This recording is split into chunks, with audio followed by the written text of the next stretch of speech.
Hola amigos, hoy estoy aquí para hablaros de uno de los personajes que más admiro. Como ya habréis adivinado por mi aspecto, se trata de Napoleón, también conocido como el Ogro de Europa o como Thomel-Cyclis diría, el Pequeño Cabo. Vamos a repasar brevemente su vida porque hay muchísimo que contar, todas las cosas que hizo y cómo a pesar de sus improbables orígenes logró convertirse en una de las personas más influyentes de la historia. Napoleón nació el 15 de agosto de 1769 en Ajaccio, en la isla de Córcega, apenas un año después de que Francia hubiese comprado esta isla al reino de Génova y unos meses después de que el ejército francés hubiese sofocado la penúltima revuelta de los independentistas corsos. Su familia pertenecía a la nobleza local y su padre, de hecho, era el secretario del líder de los independentistas corsos. Bien, Napoleón, con apenas 9 años, fue enviado a la Francia continental, a una escuela militar. Para poder entrar en esta escuela, primero, durante 4 meses, Napoleón tuvo que estudiar francés, puesto que su idioma natal era el italiano. En esta escuela Napoleón no lo pasó nada bien, puesto que el resto de los niños se burlaban bastante de él debido a que no hablaba bien el idioma, su acento italiano y sus humildes orígenes. Con 15 años consiguió entrar en la escuela de artillería, en la escuela militar de París, en la que empezó a estudiar artillería. En 1789 Napoleón vivió la Revolución Francesa en París. En esos años él volvió varias veces a Córcega, se apuntó al ejército de voluntarios de Córcega y participó en su primera batalla, que fue una incursión de este ejército voluntario de Córcega contra la vecina isla de Cerdeña. En esta época, como hemos dicho, pues, en Francia vivía una permanente revolución y una de las zonas que se levantó contra el nuevo gobierno de la República fue la ciudad de Tolón. Tolón se encuentra en el Mediterráneo, en la costa mediterránea, y es una importante base naval de Francia, incluso hoy en día. Pues bien, esta ciudad se levantó contra el gobierno y además una escuadra anglo-española bloqueó el puerto.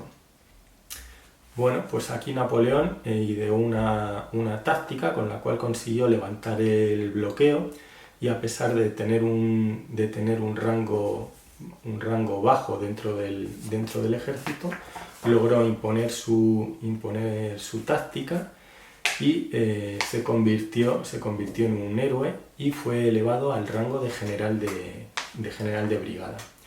El siguiente destino que le asignó el gobierno fue ir a luchar contra otra de las revoluciones que había en esa época, que era la revuelta de la Vendée. En este caso es una zona que está en el oeste de Francia, en la costa atlántica. Napoleón se negó a participar en esta especie de guerra civil y de hecho fue transferido a la oficina de topografía e incluso se planteó, como estaba bastante desencantado con la carrera militar, se planteó y se ofreció al sultán de Constantinopla para alistarse a su servicio y luchar en el ejército otomano. Incluso en esta misma época Napoleón tuvo tiempo para escribir una novela romántica. Sin embargo, en el año 1795 se produjo una nueva revuelta en París contra el gobierno del directorio de Paul Barras. Como responsable de la artillería, Napoleón sacó los cañones a la calle y los disparó contra el pueblo que intentaba asaltar el Palacio de las Tullerías. Se produjo una tremenda masacre, más de 1.400 civiles murieron y quedaron en las calles. Sin embargo, el gobierno se salvó y pues quedó muy agradecido a la acción de Napoleón, que fue ascendido a jefe de los ejércitos de Francia en Italia. En esa misma época Napoleón se casó con la que hasta hace muy poco tiempo había sido la amante de Paul Barras, la famosa Josefina.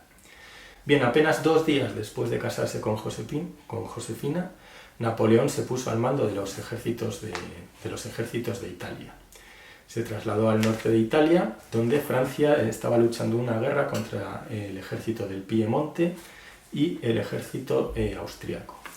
En apenas 2 meses, Napoleón consiguió desbloquear una situación de guerra que llevaba prolongándose durante varios años y derrotar a ambos ejércitos. Primero derrotó al Piemonte y a continuación, en una serie de rápidos movimientos y una cadena de batallas como Lodi, Castiglioni, Bassano, Arcole, Rivoli, derrotó sucesivamente al ejército austriaco. En esta última batalla en Rivoli, Napoleón consiguió su mayor victoria hasta la fecha, ya que 20.000 franceses fueron capaces de derrotar a más de 28.000 austriacos con apenas 3.000 bajas francesas por 14.000 de los austriacos.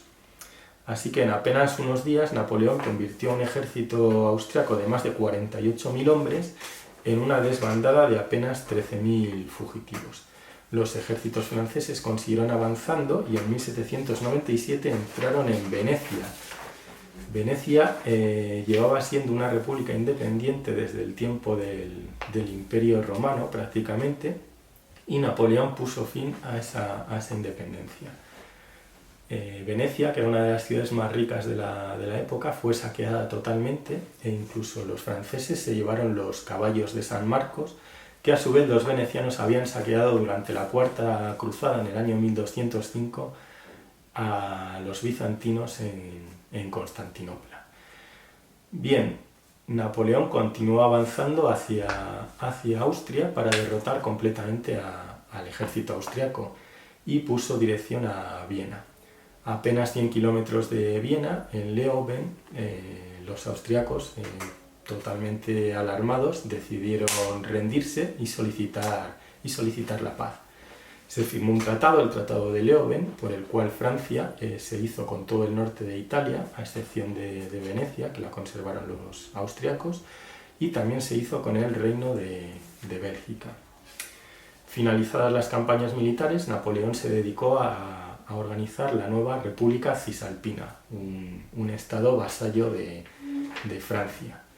Y sin salir de Italia, Napoleón dio un golpe de estado en París y purgó a los elementos que conspiraban por derrocar al gobierno republicano de Paul Barras y reimplantar de nuevo la monarquía de los Borbones en Francia. Por su parte, los monárquicos acusaban a Napoleón de haber saqueado implacablemente Italia, de haber negociado por su cuenta sin pedir permiso al gobierno con los austriacos. Todo era cierto, todas estas acusaciones eran cierto, pero a Napoleón no le tembló la mano en purgar, como hemos dicho, a todos los que alzaban la voz contra él. Bien, de vuelta a París, Napoleón comenzó a maquinar contra el gran enemigo de Francia, que era Inglaterra, y constituyó un nuevo ejército de 120.000 hombres que tenían como objetivo invadir Inglaterra. Sin embargo, Napoleón era consciente de que los británicos tenían una abrumadora superioridad naval, con lo cual no iba a ser factible que pudiesen cruzar el canal de la Mancha y desembarcar en Inglaterra. Así pues, Napoleón pensó que otra forma de hostigar a los ingleses era dificultar el comercio que tenían estos con la joya de la corona de su imperio, que era la India. Con lo cual, Napoleón planeó la invasión de Egipto. De esta forma también emularía a alguno de sus héroes como Alejandro Magno. Así que en el año 1798 el gobierno ordenó a Napoleón invadir Egipto, hostigar el comercio británico en la India, construir un canal en el Istmo de Suez y llevar las ideas de la Ilustración a los campesinos egipcios que vivían todavía en un régimen medieval y feudal. Y además todas estas campañas se pagarían con los impuestos establecidos a las nuevas adquisiciones de Francia que eran Suiza y los estados de Roma. Además, para distraer a los ingleses, organizaron un ataque a Irlanda. Bien, el 1 de julio de 1798, Napoleón desembarcó en Alejandría con 38.000 hombres y en la batalla de las Pirámides logró una aplastante victoria contra los mamelucos, en la que los franceses apenas sufrieron 29 bajas, mientras que sus enemigos perdieron a más de 20.000 hombres. Sin embargo, unos días después, la armada británica, al mando del almirante Nelson, derrotó a la armada francesa en Alejandría en la denominada como Batalla del Nilo, con lo cual prácticamente todos los barcos franceses quedaron destruidos y Napoleón quedó aislado en Egipto. Unos días después, Napoleón se enteró de que Josefina le había sido infiel y que todo París estaba hablando a sus espaldas de él. Sin embargo, Napoleón se dedicó a reorganizar completamente la vida en Egipto, a dictar una pléyade de nuevas leyes, de disposiciones. También acometió una gran labor de investigación arqueológica. Encontraron de hecho la piedra Rosetta, que fue la que permitió descifrar los jeroglíficos. Sin embargo, bueno, pues la moral en Egipto era cada vez más baja, irrumpió una plaga de peste que causó bastantes estragos entre sus tropas. En 1799, sabiendo que los otomanos planeaban un contragolpe, Napoleón decidió pasar al ataque e invadió Palestina.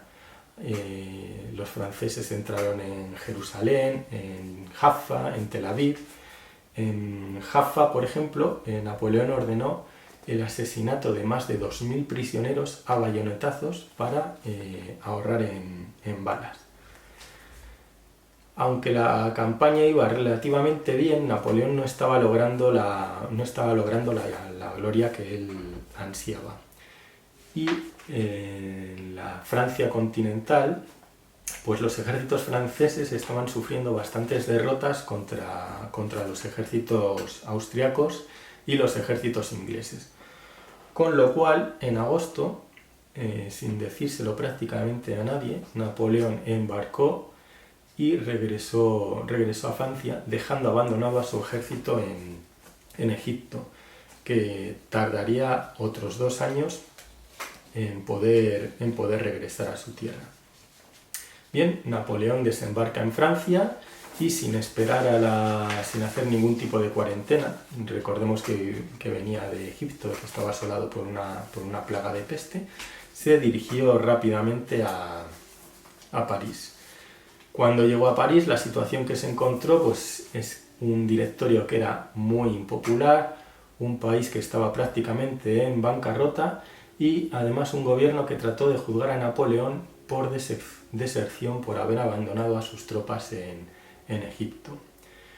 ¿Qué hizo Napoleón? Pues dio un nuevo golpe de Estado. Se hace con el poder. Napoleón redacta una nueva constitución y nombra un triunvirato formado por 3 cónsules, él mismo, uno de sus hermanos y un tercer hombre de paja. Esta nueva constitución fue sometida a un referéndum que fue aprobado por más de 3 millones de votos, con apenas unos miles en contra. Así pues, con apenas 30 años, Napoleón se había hecho con el poder en Francia. Ahora lo que necesitaba era afianzar dicho poder y firmar la paz con los múltiples enemigos de Francia. Sin embargo, apenas al año siguiente, en 1800, Napoleón comenzó una nueva campaña contra los austriacos, que habían vuelto a invadir Italia aprovechando las guerras de Napoleón en Egipto. Bien, Napoleón en esta campaña emuló a Aníbal y cruzó con un ejército de 50.000 hombres, cruzó los Alpes, sorprendiendo a los austriacos en su retaguardia. La batalla definitiva se libró en Marengo, en la que se enfrentó a 31.000 austriacos con apenas 24.000 franceses. Sin embargo, consiguió infligirles una tremenda derrota. Los austriacos sufrieron más de 14.000 bajas y se rindieron a continuación. Napoleón regresó a París una vez más, convertido en un héroe.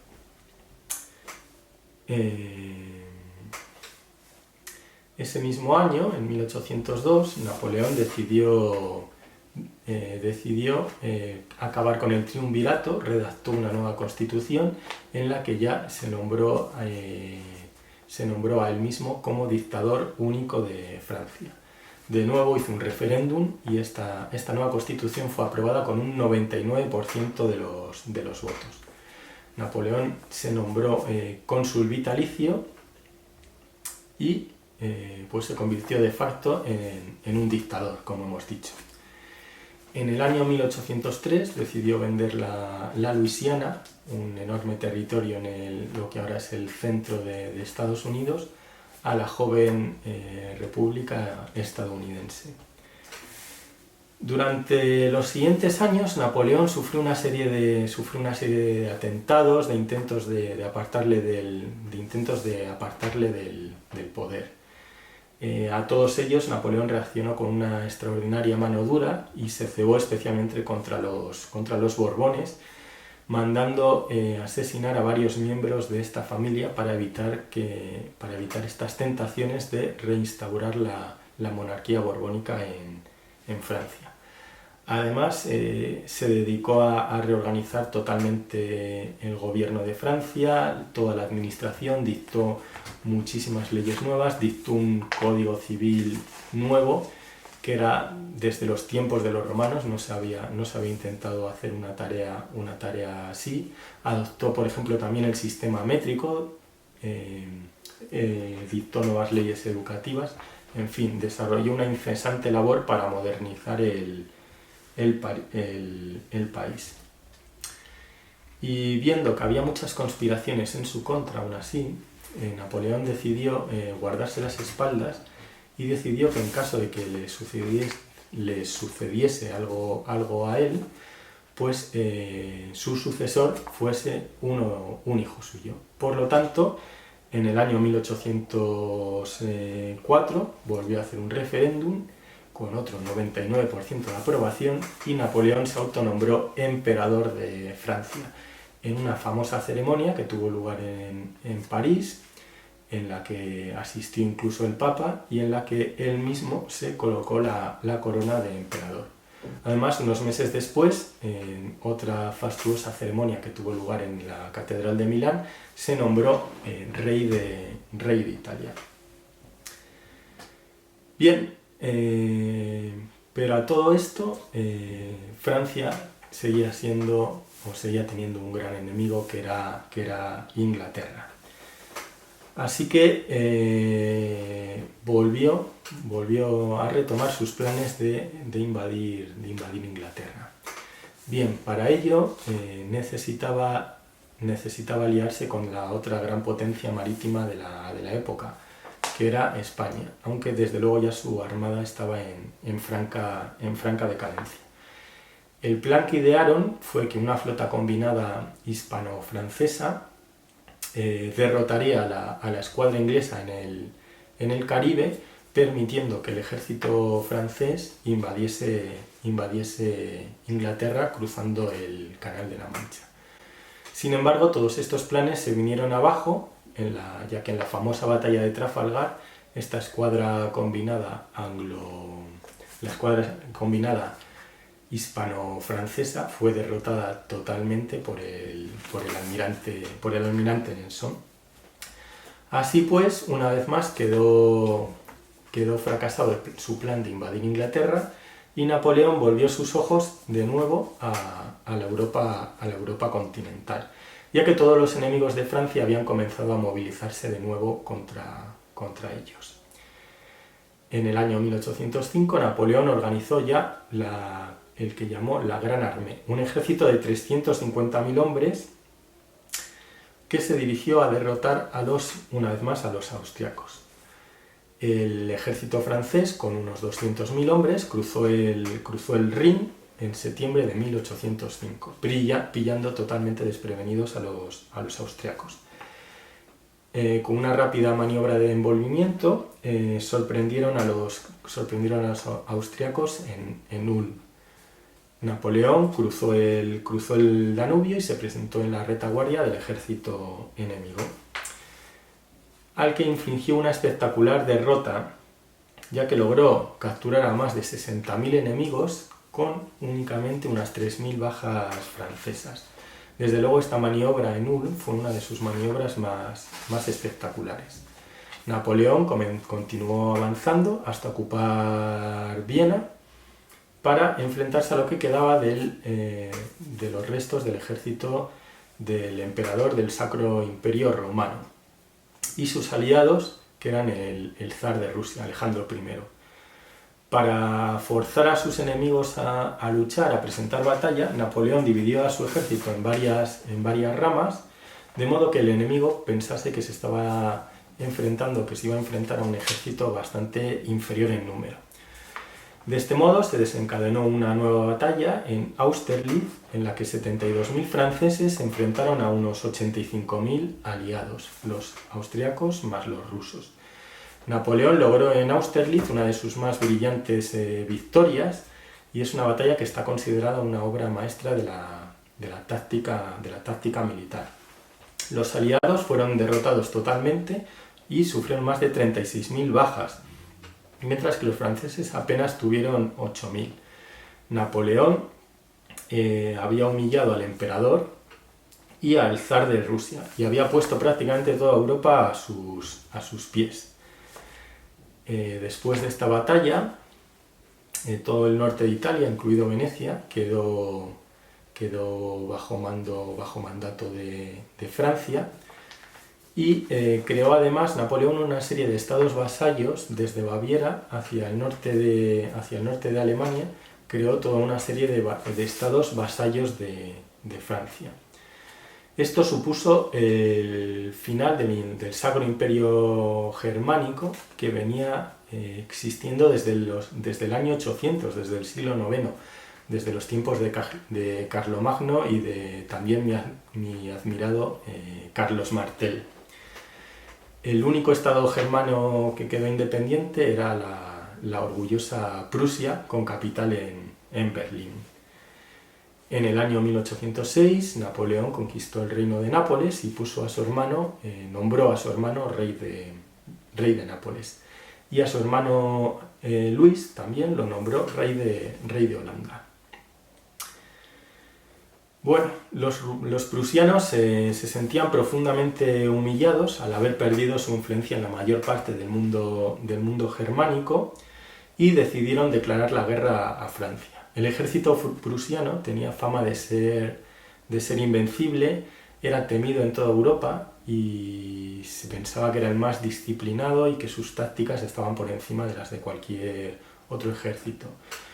Sin embargo, la realidad es que el ejército de Prusia estaba anclado en tácticas militares del siglo XVIII, cuando aún se luchaba prácticamente a caballo y con espadas, y estaba comandado por generales de más de 80 años. Bien, Napoleón decidió una vez más adelantarse a sus rivales y en 1806 invadió Prusia con 180.000 soldados.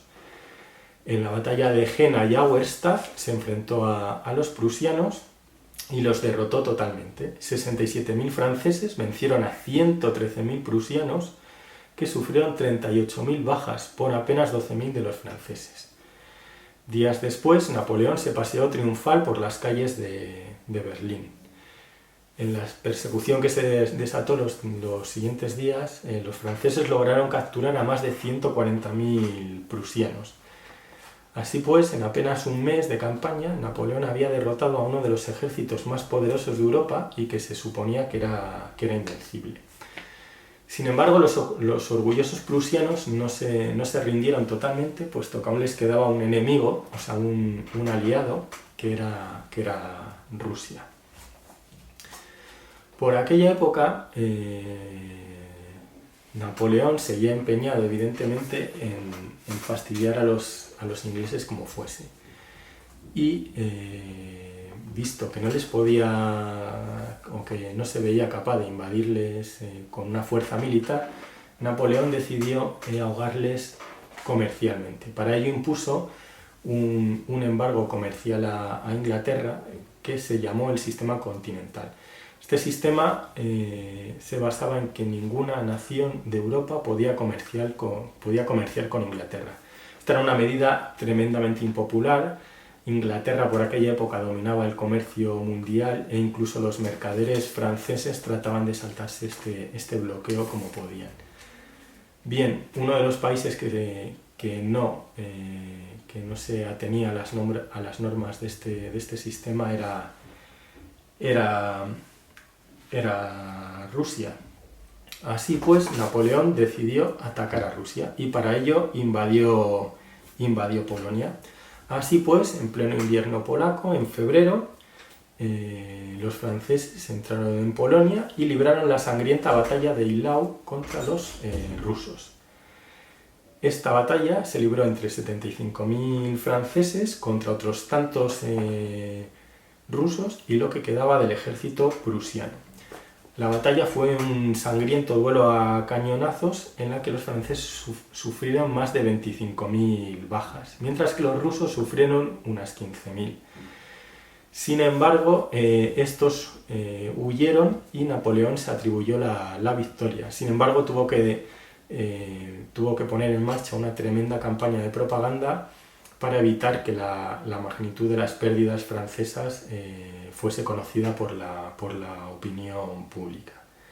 Aquí ya se vio que Francia comenzaba a tener problemas para reclutar suficientes soldados para sus ejércitos y que estos eran de cada vez peor calidad. Tenía que reclutar a gente más o veteranos ya que tenían que haber estado jubilados o jóvenes e incluso menores de edad. Bien, después de esta cruenta batalla en pleno invierno, Napoleón se retiró a Varsovia a pasar el invierno y la guerra se desató de nuevo en primavera. Una vez más, los dos ejércitos volvieron a enfrentarse y esta vez la batalla se desencadenó en Friedland. Aquí Napoleón contaba con unos 60.000 hombres, mientras que los rusos tenían 84.000. Sin embargo, esta vez la victoria cayó claramente del lado francés, que sin embargo encajó unas bajas de 20.000 hombres. Perdón, los rusos encajaron unas 20.000 bajas, mientras que los franceses tuvieron 8.000. Napoleón estaba ya a las puertas de Rusia, pero se daba cuenta de que había permanecido demasiado tiempo lejos de Francia, lejos de París, y sus ejércitos se encontraban extenuados. Así pues, decidió pedir la paz al zar de Rusia y en julio de 1807 se firmó el Tratado de Tilsit. La firma de este tratado se considera el punto culminante de la carrera de Napoleón. En ese momento, prácticamente toda Europa, desde España hasta las fronteras de Rusia, estaban bajo dominio de Francia. Y desde luego Napoleón era el amo de Europa y desde luego la persona más temida y odiada en el continente. Como hemos dicho, después de Tilsit, Napoleón se encontraba en el cenit de su carrera y toda Europa se encontraba bajo su mando, a excepción de Portugal, que se negaba a mantener el bloqueo comercial a Inglaterra. Por tanto, con el permiso del rey de España, Carlos IV, una fuerza francesa entró en 1807 en la península ibérica con el supuesto objetivo de derrotar e invadir Portugal. En el verano de 1808, otros 120.000 franceses entraron en España. Y en verano, Napoleón nombró a su hermano José rey de España. Los españoles reaccionaron con rabia y con furia y comenzó la que aquí conocemos como la Guerra de la Independencia. Los franceses fueron derrotados en la batalla de Bailén, que fue la primera derrota de los ejércitos napoleónicos. alarmado por el cariz que estaban tomando los acontecimientos, Napoleón en persona se puso al mando de los ejércitos franceses y entró sucesivamente en Madrid y en Lisboa. Una vez lograda la victoria, Napoleón se retiró de España. Sin embargo, como sabemos, aquí la situación nunca fue de paz, porque durante los siguientes 4 años continuó la guerra de la independencia, una guerra de guerrillas contra los ejércitos franceses que costó un enorme número de vidas al ejército francés y que le fue desgastando lentamente mientras mantenía abiertos el resto de frentes en Europa. Bien, volviendo a Europa, Austria, que como recordamos había sido totalmente derrotada, había levantado un nuevo ejército y decidió levantarse en armas contra Francia e invadieron Baviera, la zona que ahora es el sur de Alemania. Bien, esta maniobra de los austriacos pilló totalmente desprevenido a Napoleón, que ideó una maniobra para revertir la situación, invadiendo Viena por segunda vez en 4 años. Los austriacos se retiraron hacia Bohemia, en la actualidad es la República Checa, y se estableció una batalla en Asper-Essling. En esta batalla 96.000 austriacos se enfrentaron a 27.000 franceses. Esta batalla duró 2 días y en el segundo día los franceses recibieron una ayuda de otros 40.000 soldados. No obstante, fueron derrotados. Por primera vez Napoleón había sido derrotado en una batalla y su fama y su áurea de invencible quedó en entredicho. Sin embargo, los austriacos no fueron capaces de aprovechar esta victoria para aniquilar totalmente a los franceses. Así pues, Napoleón se rehizo, aprendió de sus errores, reagrupó a sus tropas y planeó cuidadosamente la ofensiva. Esta vez cruzó el Danubio con 180.000 soldados y se enfrentaron de nuevo a los austriacos los días 5 y 6 de julio de 1809 en la batalla de Wagram. En esta batalla unos 170.000 franceses se enfrentaron a otros tantos austriacos, incluyendo cerca de 1.000 cañones por cada bando. Esta es una de las batallas más grandes de la historia de Europa hasta el momento, con más de 300.000 combatientes en liza. En esta batalla cada ejército perdió más de 40.000 hombres, pero Napoleón se hizo con la victoria y los austriacos se rindieron inmediatamente. Sin embargo, el creciente número de bajas en los ejércitos napoleónicos nos demuestra que su ejército cada vez era de peor calidad, cada vez tenía mayores problemas para reclutar soldados y los franceses se veían obligados a recurrir a soldados que ya deberían estar jubilados o incluso niños y menores de edad. Bien, una vez derrotados los austriacos, los siguientes 3 años fueron de una relativa paz. Teníamos la guerra en España, pero en Europa digamos que reinaba la paz. En el año 1810 Napoleón se divorció de Josefina, ya que ésta no había sido capaz de darle un hijo, y Napoleón se casó con la duquesa María Luisa, que enseguida se quedó embarazada y dio a luz al hijo de Napoleón. Para el año 1812 los rusos no estaban cumpliendo con el bloqueo comercial que Napoleón había impuesto a Inglaterra. Así pues, en junio de 1812 Napoleón decidió invadir Rusia. En el momento que Napoleón tomó esta decisión, su suerte quedó echada para siempre. Napoleón reclutó un ejército enorme, una nueva gran armée, con más de 685.000 soldados. Esta cifra es enorme. Francia en aquella época tenía unos 25-26 millones de habitantes, pero tenemos que saber que prácticamente la mitad de estos soldados no eran franceses, sino que procedían de las naciones que había sometido a a su voluntad Napoleón. Muchos eran españoles, italianos, de los estados vasallos de Alemania. Así pues, excepto los... y también había muchos polacos que en teoría luchaban por la independencia de Polonia contra Rusia, que había invadido Polonia en repetidas ocasiones. Por otro lado, los rusos disponían de un ejército de entre 400 y medio millón de soldados. La campaña de Rusia comenzó relativamente bien para los franceses, que observaban cómo los rusos se iban retirando, y lo cual permitía a los franceses avanzar rápidamente.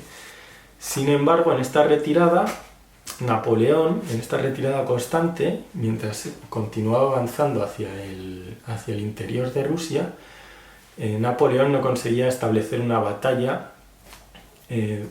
que, al estilo de las guerras europeas de esa época, le permitiese infligir una derrota definitiva al enemigo y alcanzar la victoria en la guerra.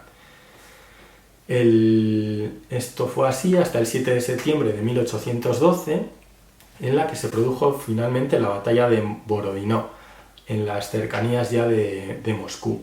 En esta batalla unos 130.000 franceses se enfrentaron a unos 120.000 rusos en una de las batallas más sangrientas de la historia hasta el momento.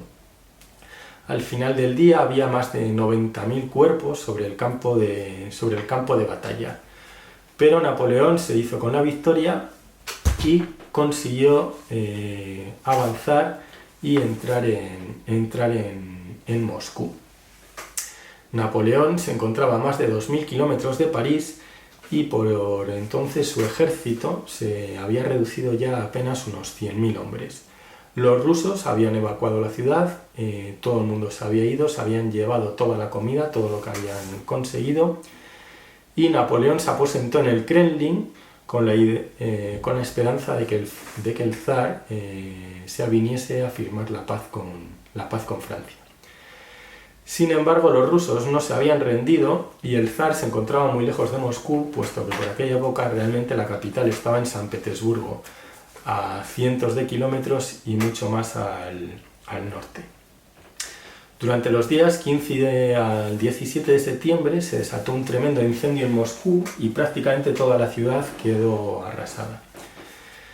Temiendo quedarse atrapado en el medio de Rusia y sin apenas comida, puesto que los rusos lo habían quemado todo, Napoleón tomó la decisión de regresar, de desandar el camino que habían traído y volver hacia Polonia, con los 95.000 supervivientes que en ese momento tenían.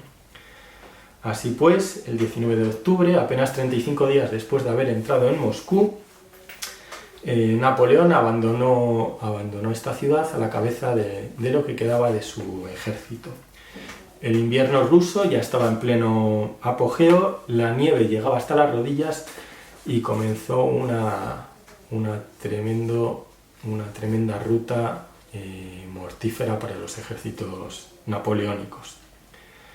El 6 de noviembre Napoleón se enteró de que se había producido un golpe de estado en París.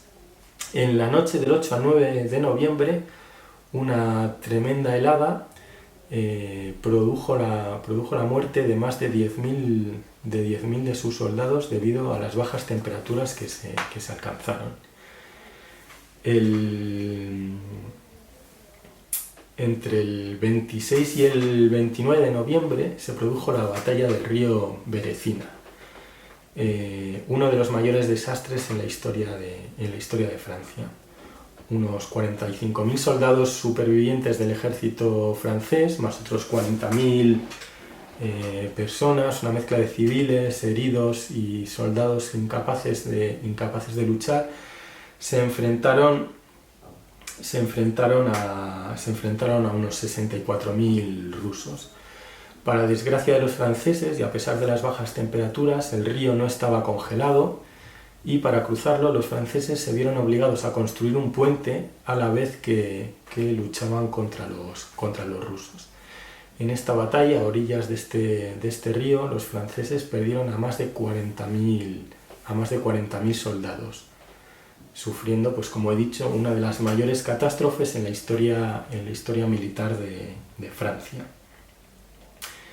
El 5 de diciembre, con la guerra totalmente perdida y las alarmantes noticias que llegaban de París, como hemos dicho, incluso se había producido un intento de golpe de Estado, Napoleón decidió abandonar a lo que quedaba de su ejército y regresar rápidamente a París. Tenemos que recordar que de los 650.000 soldados que habían cruzado el Vístula, apenas quedaban ahora 90.000. Francia había perdido a sus mejores soldados, prácticamente todos sus caballos, sus cañones, no quedaba nada. Por su parte, los rusos también habían sufrido unas enormes bajas. Se calcula que cerca de 500.000 de soldados y posiblemente el mismo número de civiles. Sin embargo, la guerra no había terminado. Toda Europa se alzó en armas contra Napoleón. Se formó una coalición entre Rusia, Austria, Prusia, Inglaterra, Suecia, España y Portugal. Napoleón necesitaba reclutar como fuese un nuevo ejército y toda Francia se convirtió en un inmenso taller para coser uniformes, fundir cañones, fabricar escopetas y reclutar todos soldados de donde fuesen, niños, ancianos, todo lo que fuese. Así pues, en el año 1813, Napoleón volvió a invadir Alemania, amenazado ya por esta nueva coalición, y se desató una nueva batalla, la Batalla de las Naciones, en Leipzig. En esta batalla, 195.000 franceses se enfrentaron a unos 350.000 aliados. Con cerca de 600.000 combatientes, esta era la batalla con más soldados hasta la fecha en Europa. Y desde luego fue la batalla más dura de todas las guerras napoleónicas. Los franceses perdieron unos 38.000 soldados y otros 30.000 fueron hechos prisioneros.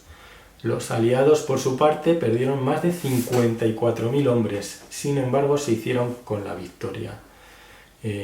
Los ejércitos franceses tuvieron que retirarse hacia Francia y Napoleón debió regresar a París, pero esta vez ya no para invadir nuevos países, sino para tratar de mantener la independencia de Francia.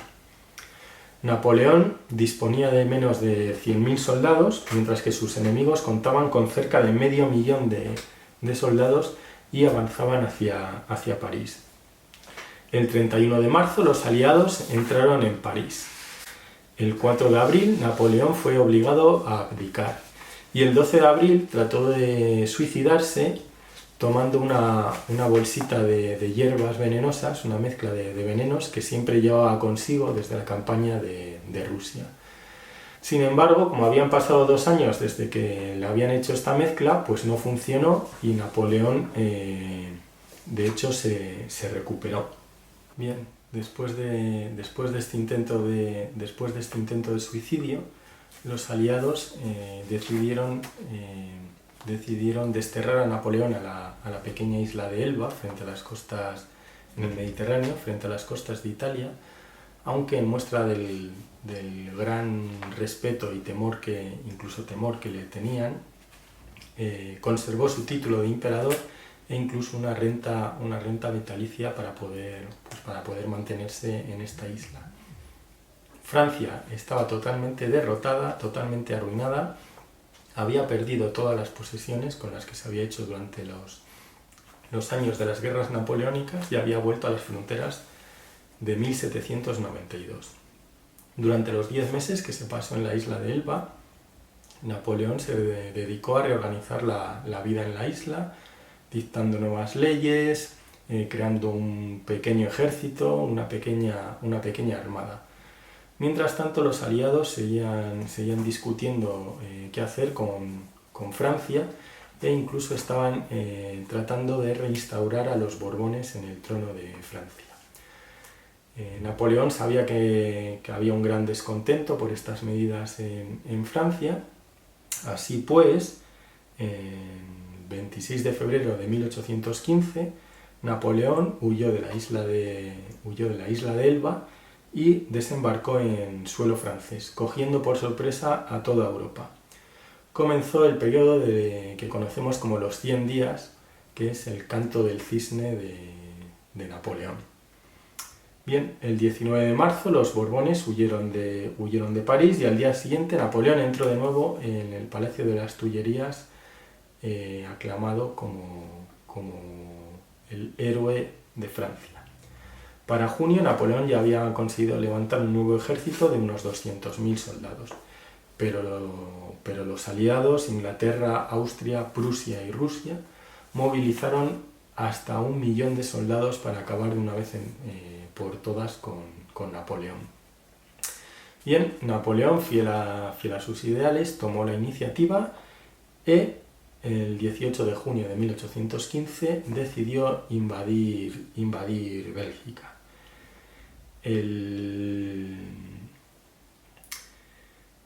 En junio se libró la famosísima batalla de Waterloo, en las cercanías de Bruselas.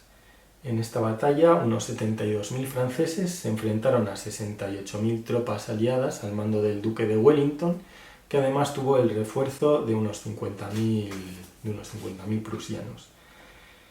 Esta famosísima batalla fue la última batalla de Napoleón, como todo el mundo sabe. En esta batalla fue totalmente derrotado.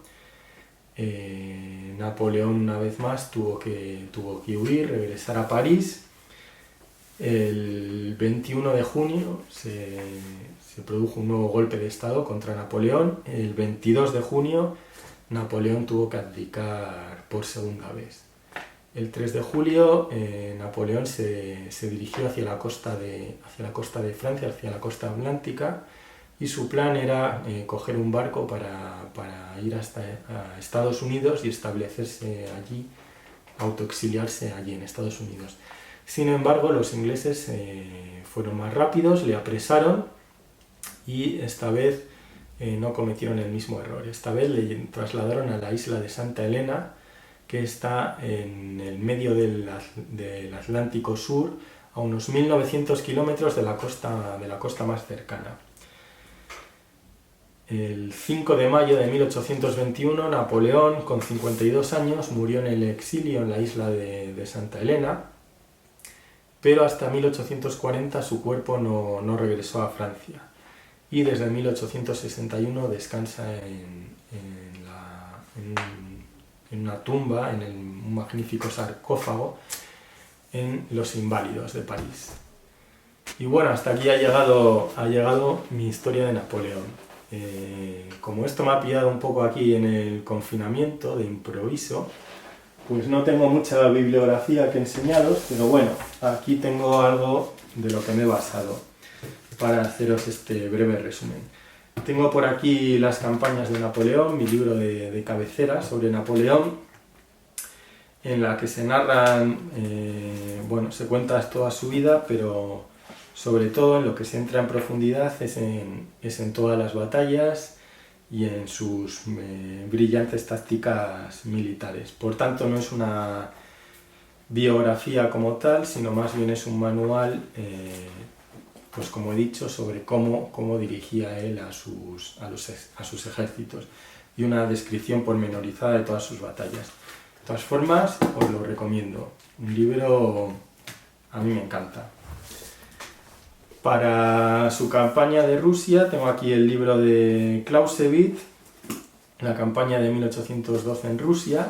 Clausewitz era un prusiano y una vez más pues describe con absoluta profundidad la composición de los ejércitos napoleónicos y también de los ejércitos rusos, y describe con profusidad